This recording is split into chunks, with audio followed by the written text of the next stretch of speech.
Ağlama aşkım. Ama pis olmaz. Onun bayramında. Ağlama, onun bayramıdır bu günləri.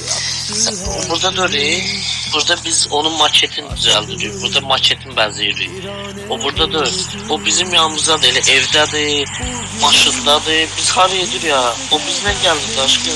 Mən var özün görsən ki, mən buraya gələndə heç onu bilmirəm mən buradadır. Mən o daşı elə bir suvenir kimi qoymuş kimi var.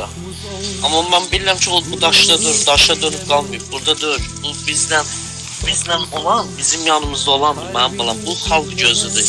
Xalq görsün deyə burada gəlir, gedir. Amma əslində olan bizim yanımızdadır. Biz ananı burada qoyub getmirik. Ana bizlə gəlir.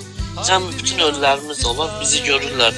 Əgər dünya yaşamaq gözəl olsaydı, qalmaq gözəl olsaydı, Adəm və Həvvamız, peyğəmbərlərimiz, qurban Allaha, mələklərimiz elə bu dünyanı sevərdi, bu dünyanı istəyirdi. Allahın ən gözəl yer Allahın yanıdır.